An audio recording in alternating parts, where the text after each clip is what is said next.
બેનરની અંદરમાં એક વખત હું બ્રહ્મ છું એવું બોલવાથી 7 કરોડ મંત્ર બરાબર ફળ મળે. આવું તમે પહેલા કેટલી વાર આમાં બધા જે છે એમાં કેને સાંભળ્યું? હે? એટલે વિચાર કરો કે એક વખત મંત્ર આપે બોલી બ્રહ્મ એટલે ભગવાન, હું ભગવાન છું એવું, હું બ્રહ્મ છું એવું એક વાર બોલવા તો 7 કરોડ મંત્ર બરાબર મળે. આ તેજો બિંદુ ઉપનિષદની અંદરનું મતલબ બતાવેલું છે. તો આ બેનરની વસ્તુ વિશેષ કરીને મતલબ જે છે ને, બેનરમાં તો લખેલું હોય પણ આપણે મતલબ જે છે ને થોડી આજુ બેનરની વસ્તુ સમજીએ તો આપણે મતલબ આ જ્ઞાન બેનર બનાવ્યો છે તેનો મતલબ થાય.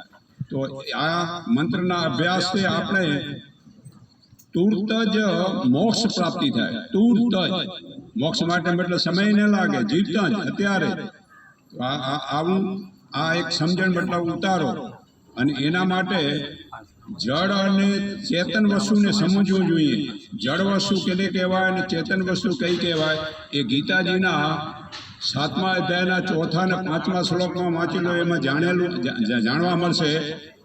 પૃથ્વી, જળ, અગ્નિ, વાયુ, આકાશ, મન, બુદ્ધિ ને અહંકાર, 8 વસ્તુ જળ વસ્તુ છે અને આત્મા ચેતન વસ્તુ છે. તો આપણે આ જ્ઞાન પ્રાપ્ત કરવા માટે યમ, નિયમ, આસન, પ્રાણાયામ, પ્રત્યાહાર, ધારણા, ધ્યાન અને સમાધિ આ 8 યોગ અંગના મતલબ કે જે છે ને જીવનમાં ઉતારવા જોઈએ. તો સમાધિ 2 પ્રકારની. એક સમાધિનું નામ જે છે અસંપ્રદાય અને બીજું નામ ખાલી સંપ્રદાય. ખાલી સંપ્રદાયમાં આપણે પ્રકૃતિ અને આત્માનો મતલબ અનુભવ થાય.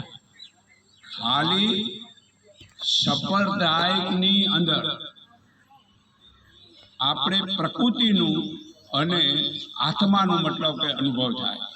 પણ અસંપ્રદાયની અંદરમાં આપણે જગતના સર્જનાર જેને કહેવાય નિરાકાર પરિબ્રહ્મ એનો મતલબ કે જે છે ને અનુભવ થાય. અને એ 2 પ્રકારની સમાધિ છે. તો એ સમાધિ વિશે મતલબ કે એમાં લખેલું છે એ જાણો. અને માનવોએ ભૌતિક ક્ષેત્રમાં બહુ જ પ્રગતિ કરીએ પણ પોતાના ચેતન આત્માની મતલબ કે પ્રગતિ માટે બિલકુલ મતલબ કે પ્રયોગ કરતો નથી. હું એમ નથી કહેતો કે તમે ભણો નહીં કે પૈસા ન કમાવો જરૂરી છે જીવન માટે, પણ એના પાછળ એટલો બધો લક્ષ્ય દીધો હોય કે જે છે ને એની અંદર જ રહી જાય અને પરમાત્મા પ્રાપ્તિ માટેનું મતલબ કે લક્ષ્ય જ નથી. તો આ બેનરની અંદરમાં પણ એ પણ બતાવવામાં આવ્યું હોય, સરખી રીતે વાંચો તો આપણે આ જ્યાં સુધી પરમપિતા પરમાત્માનું જ્ઞાન પ્રાપ્ત કરવું હોય તો શું કરવું પડે? કૂતરું હોય, ગાય હોય, યતિ હોય કે ચંડાળ હોય, હાથી હોય, એ બધામાં સમાન દ્રષ્ટિ જ્યારે રાખીએ ત્યારે આપણે બ્રહ્મ જ્ઞાન શું કહેવાય. તો જ્યાં સુધી આપણે મતલબ કે કોક ઊંચું હોય, પૈસાવાળો હોય, ડૉક્ટર હોય, વકીલો હોય, એને બોલાવીને બીજાને બોલાવીને તો આપણે આને સમાન દ્રષ્ટિ ન કહેવાય. સમાન દ્રષ્ટિ ભલે સામેવાળો ગમે તે કરતો હોય પણ આપણે સમાન દ્રષ્ટિ રાખવી જોઈએ. તો સમાન દ્રષ્ટિ રાખશો નહીં તો શું ભૂલ થશે?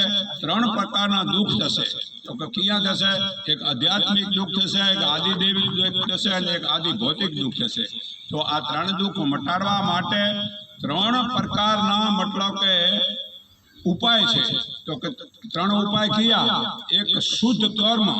તો કે શુદ્ધ કર્મ કેને કહેવાય? કે જે શુદ્ધ કર્મ વાણી, શરીર અને મનથી સત્ય, ન્યાય તેમજ ધર્મપૂર્વક સુખની પ્રાપ્તિ તેમજ દુઃખોથી નિવૃત્તિ માટે પોતાની ફરજ મુજબનું કર્મ કરવું એને શુદ્ધ કર્મ કહેવાય. અને બીજું શુદ્ધ જ્ઞાન. તો કે શુદ્ધ જ્ઞાન કેને કહેવાય?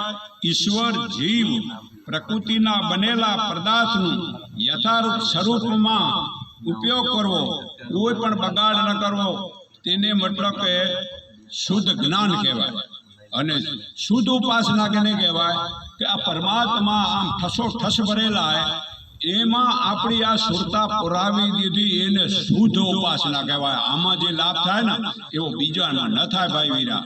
શુદ્ધ ઉપાસના કરવાની, અને આવી જો શુદ્ધ ઉપાસનામાં આ સુરતા પુરાવી રાખો તો આના જેવું એકે મોટો લાભ નથી. તો ભાઈ નીતિથી સહજ ભાવે પરોપકાર કરો, અને તો જ મતલબ કે બંધન છૂટે. તો બંધન છૂટે ને આત્મા નિર્મળ બને, ને આત્મા નિર્મળ બને તો મતલબ કે આપણે મંત્ર જે બોલીએ એ મંત્રમાં ફાયદો થાય. બાકી આધ્યાત્મિક રીતે આગળ જવું હોય તો આ મંત્ર છોડીને 52ની બહાર જવાનું હોય. 52ની બહાર જાય ને પછી મંત્રની જરૂર નથી. આટલું કહી હું મારી વાણી વિરામું છું. પ્લસ કાલથી